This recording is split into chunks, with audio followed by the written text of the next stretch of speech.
Have you ever wondered why two great Nigerian poets wrote poems with exactly the same title, Abiku, yet presented completely different perspectives? Maybe you are preparing for your WAEC, your NECO, your JAMB, or maybe NAPTEP, or you're just studying African poetry at the university level. Understanding the similarities and differences between these two poems is very important. Examiners often don't ask students to compare them, although they are based on the same Yoruba belief. They express different ideas, tones, and literary techniques. So in this lesson, we carefully compare Wole Soyinka's Abiku and J.P. Clark's Abiku under different headings so that you can easily remember the point for your examinations. Both poems are inspired by the Yoruba concept of the Abiku, a spirit child believed to die repeatedly and return to the same mother through successive birth. So this traditional belief has existed for centuries among the Yoruba people and has influenced many works, particularly the African literature. Although both poets explore the same cultural belief, they differ significantly in the way they present the Abiku. So the emotions they evoke, the message they communicate, everything differs. So let's now examine these similarities and the differences one after the other. Number one is that both poems are actually based on Yoruba traditional beliefs. Alright, so the first and most obvious similarity is that the both poems are rooted in the Yoruba belief about spiritual children. So in both works, the Abiku is portrayed, as a supernatural being that moves freely between the world of the living and the world of the dead, or as they use it, the world of the spirits. So neither poets question the existence of the Abiku. Instead, both treat the beliefs seriously and use it as the foundation of their poems. Number two, both poems uses the first person point of view. So another striking, similarity is the use of the narrative technique. Another striking similarity is the use of the first person narrative. So in both poems, the Abiku speaks directly to the human beings. Instead of hearing the parent or an observer narrate the event, readers hear the voices of the spirit child itself. So these techniques, it makes the poem dramatic and gives reader direct access to the thoughts and intention of the Abiku. And number three, both of them actually explore the theme of life and death. Life and death are the major central theme in the two poems. So the Abiku repeatedly crosses the boundary between life and death, making both worlds appear closely connected. And the poem suggests that death is not necessarily the end of existence, but part of a continuous cycle. And number four would be that in the both poems, the parents experience deep emotional pain because they repeatedly lose their child. Every birth, it brings hope to them. So in both poems, the parents actually experience deep emotional pain because they repeatedly lose their child. Every birth, brings hope, while every death brings sorrow. The emotional burden carry the parent from one of the strongest emotional foundations of both poems. Number five, both poems are filled with supernatural imagery. So the spirit world, invisible companions, rituals, sacrifices, and mysterious powers all contribute to an atmosphere that is mysterious and spiritual. Number six, rather than presenting African traditional beliefs as primitive, both poets actually highlight the richness of the Yoruba cosmology and spirituality. So the poems demonstrate that African traditions can serve as serious literary subject to work of artistic exploration. Now, at this point, let us talk about the differences between these two poems. Although the similarities are numerous, but also the differences are even more interesting. Now, the first one would be the difference in tone. So J.P. Clark's Abiku speaks calmly and confidently. The spirit child appears almost detached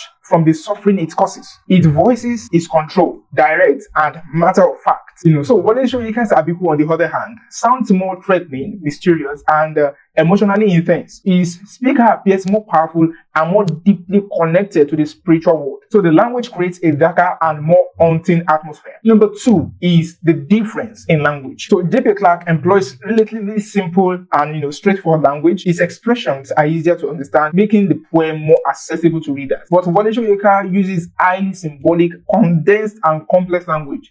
So his diction is richer, yes, more philosophical as well, and more difficult to interpret. So readers often need careful analysis to appreciate the deeper meanings in the poem. Number three is the differences in the imagery. So Clark relies on familiar images such as forests, skies, rivers, blood, and family rituals, while Soyinka's imagery is more elaborate and symbolic. So his poem contains powerful images drawn from nature, spirituality, and mythology, of creating a more mysterious poetic landscape. And number four would be the difference in emotional impact.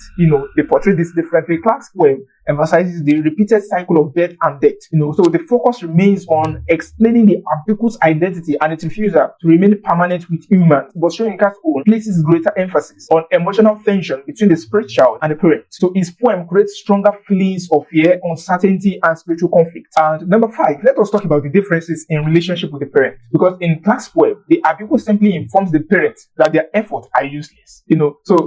There is little emotional dialogue between the child and the parent. But in Soyinka's poem, the relationship appears more personal and confrontational. The Abiku directly addresses the parent, acknowledges the attempt to keep it alive, yet repeatedly resists them. This creates even greater dramatic tension. Number 6 then will be difference in their style, because J.P. Clark adopts a simpler narrative style. His idea develops logically, allowing readers to follow the poem with relative ease, while Wole Soyinka employ a more modernist style characterized by dense symbolism, layered meanings, and compressed expressions and intellectual complexity. Number 7 therefore will be the difference in their literary complexity.